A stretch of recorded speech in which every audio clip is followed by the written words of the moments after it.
Wesley! Already warned you, didn't I? Do anything stupid. Mangyari pa ulit. You are out.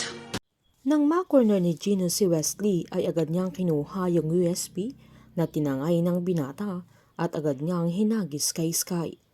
Nang pilit niyang tinatanggal yung bonete ni Wesley ay may bumarurot na motor na umatake sa kanila kaya agad niyang sinigawan si Sky na tumabi ito. Sabay binatawan niya si Wesley kaya agad-agad siyang sumakay sa nakamotorsiklo na walang ibang driver kundi si Nikki. Pinaalalahanan naman ni Gino ang dalaga na sigurado siyang may mga ibang kasamahan pa ang mga umatake sa kanila.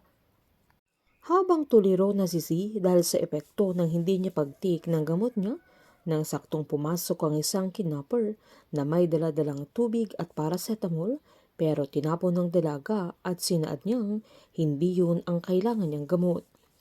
Nang makita niya ang pintuang bukas ay sinubukan niyang tumayo pero may nakita siyang anino na mukha ni William ang nakikita niya sa kidnapper na tinulak pa niya at pasigaw niyang sinabi na hindi na siya magagalaw pa ni William Acosta na saktong nawalan siya ng malay kaya mas lalo namang nag-alala ang kidnapper. Agad namang nireport nila Gino ang nangyari sa kanila kaya agad silang pinuntahan nila Esteves at Ramos na agad tinanong ng pulis kung may nakuhang gamit ni Sky. Tinanong pa ni Esteves sa guard kung wala bang ibang nakapasok sa building.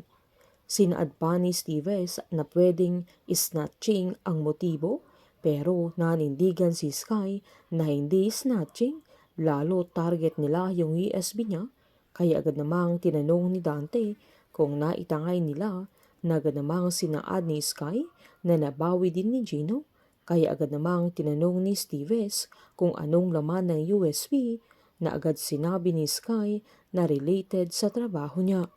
Nang makaalis naman sila Esteves ay pinalalahanan ni Dante si Sky na kailangan niyang protektahan ang trabaho niya dahil kapag naagaw sa kanya yung USB ay na-out-scoop na siya na mas kinakatakutan niya na baka may mamatay.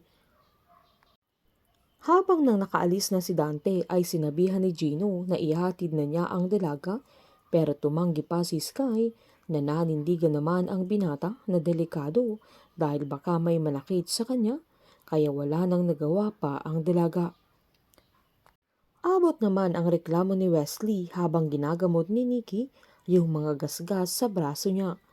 Sinumbat ng dalaga na magtiis siya lalo't nagpakatapang siya na agad namang tinanong ni Wesley kung anong ginagawa ng dalaga doon lalo't kaya naman niyang takasan si Gino. Pero sinaad ni Nikki na siguradong nabuko na siya kung hindi siya sumipot, sabay sinabihan niya ang binata na magpasalamat pa sana siya sa kanya.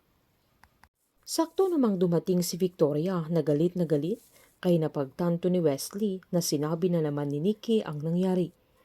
Giniit ng binata na okay lang siya, lalo't gasgas lang naman ang inabot niyang, sabay tumalikod na ito pero mas nagalit si Victoria at sinabihan niya si Wesley na tumingin sa kanya.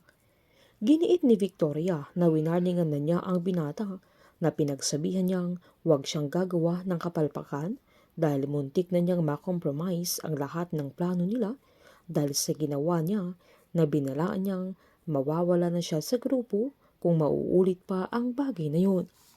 Walang kaalam-alam sila Victoria at Nikki na mahal ni Wesley si Sky na ang pagmamahal ng binata para sa dalaga ang magiging daan para maging kakampi ni Sky si Wesley.